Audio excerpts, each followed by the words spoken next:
The cast for Canada versus The Last Shred of Hope ahead for the show as the most popular queer program to not have sold itself out so the rich could get richer has been announced, and I am here to talk about how I think each of the 9 queens will do in the season. The title of the season might be a mouthful, but I think it fits. As you're well aware, I don't read spoilers, so what you're about to hear are not spoilers for this season, obviously. However, I will be mentioning some track records of these queens on their original seasons and also some other seasons that have come out this year, so just a heads up for that. Those aren't really spoilers, cause those seasons are already out, but I just want to warn y'all. If you enjoy what I do here, you can like this video, subscribe to the channel, and comment who you think is going to win the season. If you want to support me even further, you can join my Patreon, like all of these lovely people here. Alright, so the cast of Canada versus The Last Shred of Hope ahead for this show as the most popular queer program to not have sold itself out so the rich could get richer consists of, from Down Under, Anita Wigl'it. From UK, Vanity, Milan, and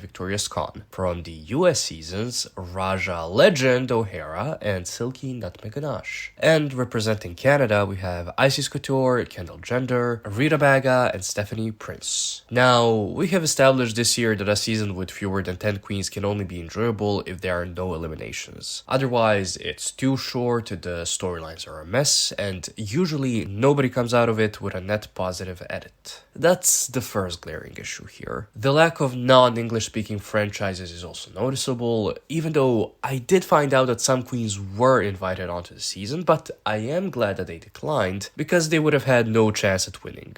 Because, again, they're not competing in their mother tongue. This distribution of 1 to 2 to 2 to 4 is interesting, though it also puts the queens outside of Canada at a numbers disadvantage. When UK vs. the World's cast was announced, I immediately said that a UK queen was going to win. Firstly, because, well, BBC was producing that season, and obviously they would want their own person to win. And secondly, because they kept promoting the shit out of that Frog Destroyers documentary. So you know that either Baga or Blue were going to win it, even when they were virtually invisible throughout almost the entirety of the season. Now I hope you hear from that statement why that's bad. However, here I don't think it's going to be this cut and dry. In the least likely to win tier, I'm putting Anita Wigl'it, Stephanie Prince, Vanity Milan, and Icesis Couture. Anita is the soul queen from Down Under. The numbers are against her, she's a strong competitor, but not a strong lip syncer. So no matter what format we get, lip syncing for her life or lip syncing for her legacy, she's in danger. Stephanie Prince, I know nothing about her, I did not watch her season,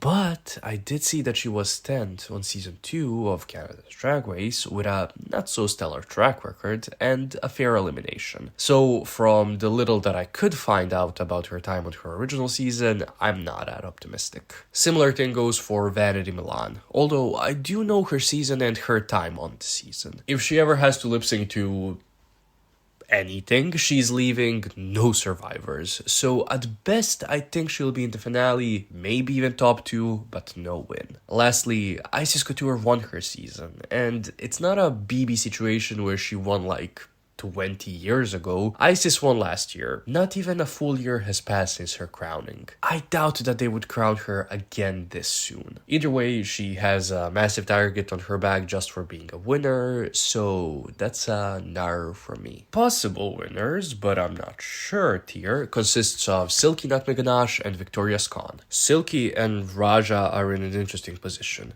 They're both queens that the show perceived as villains in season 11, but they both got their redemptions on All-Star 6. Furthermore, they were both aligned with Brooklyn Heights on their original seasons, and Brooklyn Heights, if you did not know, is the host and the main judge of this season. So I have no doubts in my mind that some favoritism might come into play. The only thing that puts Silky in the middle tier and not the top tier is her competition performance. She did not do that well on season 11, all things considered, having only 5 hive placements and only 2 wins, where at least 1 could be contested. While on All-Star 6, she toned herself down because of the fan response she got, and she was an early out. Really, the only way Silky is going to be a threat is if she lets loose and is chaotic again, and if there is lip syncing for your life. However, even then, that's not much of a winner material performance. On the other hand, Victoria Scone is coming into this season with possibly a lot to prove. She was taken out of the competition with an injury on season 3 of Drag Race UK, so I would assume that she's going to be coming in hot this season. We did see originally that she isn't much of a lip syncer and that her looks can be a bit of a hit or a miss, so it really comes down to if she was able to improve in those areas. Even so, she has a huge target on her back as well. Most likely to win tier consists of Kendall Gender, Rita Baga, and Raja O'Hara. The first two are here because, for one, they're both runner-ups of their respective seasons and they're both from Canada. So, that's all I got. Rita Baga also is going to be hosting Drag Race Belgium, which no, I won't watch, sorry. So it is a possibility that they would try to crown her in order to give her even more notoriety before the show premieres. Raja is here because, again, just like Silky, she got her redemption on All-Star 6, but unlike Silky, she killed that season. Call me transphobic and make up shit about me on Twitter all you want, I don't care. All-Star 6 was Raja O'Hara's season, and she should have won it. So I am hoping that she wins this one. The only thing that does make me worried about her and Silky is the same thing that happened with Mo Hart. She got her redemption on All-Stars, and the next time she came back, she was annoying as all hell. But not like villain edit annoying, just like realistically annoying. I doubt that will happen, and I hope it doesn't happen, but I would love to see Raja win this. Before I go into the thoughts from Patreon, I do have an extra question for you. If I'm not mistaken, all winners except for Precious Paul and Nicole this year have been white, right? Have the kitties been talking about it? Are they getting upset over this, even though not a single one of these queens won because of their race? And if that's the case, and if the fandom uproar is loud enough, the show might have crowned or might choose to crown a non-white queen so that the Drag Race's racist talk dies down. In the Patreon version of this video, this section ended right there. However, one of my Patreon supporters in Lady Catrice answered this question, and I think it's necessary for me to also include that part in the video. The comment goes as follows. Twitter/TikTok parts of the fandom are definitely commenting/complaining about all the winners this year, sans Precious, obviously, being white. Even while ignoring why they won and why their personal picks for the crown who are people of color deservedly lost. I always laugh when I see people saying Mo should have won UK versus the world, when she legit would have won an Uber ride to record that god-awful song and was even less of an impact on the competition than Blue. I can understand being concerned about the lack of people of color representation in the winner's circle, but not if they ignore that the queens who did win deserved it and earned it. I can't even start to type about how Jinx or Sharon completely dominated and owned their seasons without somebody getting mad because Monet did better in the last couple of minutes or because Judy G was robbed of 87 wins. Not that the latter is based on race, it's just fans letting their bias overrule what was presented on the show. I asked my supporters on Patreon if they had any thoughts about this cast and the upcoming season. Let's hear what they had to say. First, we have Lady Catrice's answer where she says, I can't wait to see Raja O'Hara's Drag Race. Kidding aside, I'm very intrigued by this cast and it feels like everyone has a chance to win or at least succeed in the competition.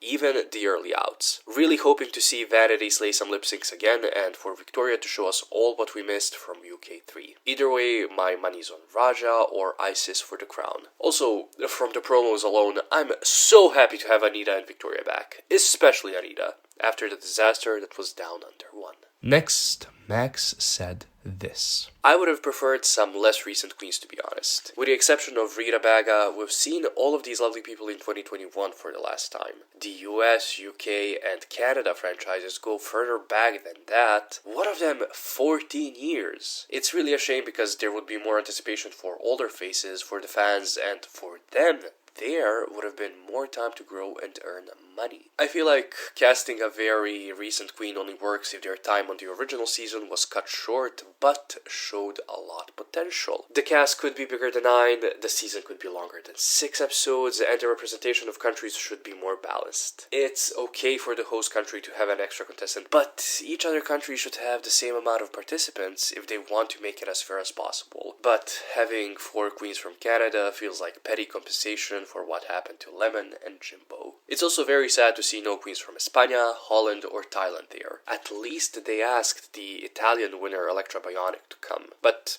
she declined, which is a shame. Apparently, it's difficult to put together a international cast like that with all the work visas, etc. But it still doesn't sit well with me that there are just queens from English-speaking countries there. Last but not least, in my opinion, they should have been regular season-only queens instead of All-Stars queens on this spin-off. There's plenty to choose from, especially from season 11, so they can have this storyline too. Still glad to have all of them back on my screen. Every one of those people is talented and deserving of being showcased on television. I just wish it wasn't this soon. P.S. Team Victoria and Team Anita. P.S. I'm curious on how they handle having Icesis there in comparison to how they handled BB on All Stars 3. KP also sent in his comments about the season, saying this. Firstly, I'm so pumped for the season. I love international queens getting more attention.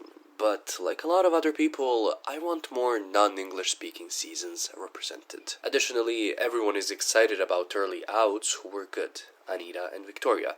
But I'm excited for Stephanie. She was great for the few episodes she was in, and I'm glad she's getting the chance to show her skills to a wider audience. Though, she would have been great to see on a Philippines versus the world. Top 4, Icesis, Victoria, Raja, and Stephanie. The Only Sean said this. I think it's really strange that they put Icesis into the cast, given that at time of filming, production knew All-Star/All Winners was going to be a thing or was already in production. Given that we only have around 38 winners, it would seem like they would want to save as many English-speaking winners as possible for that series. I adore Icesis. She's one of my favorite winners from the entire franchise, but she has no chance of winning. UK versus the world proved that. Once the if you're not in the top, you're in the bottom twist begins, she's toast, much as Pangina proved. It is also really strange that Raja and Silky are on this season for 2 reasons. First, they are both fairly recent of their All-Star 6 runs. Also, if they were to win, they'd be receiving their crown from their season 11 castmate Brooke. You can already hear the online trolls screaming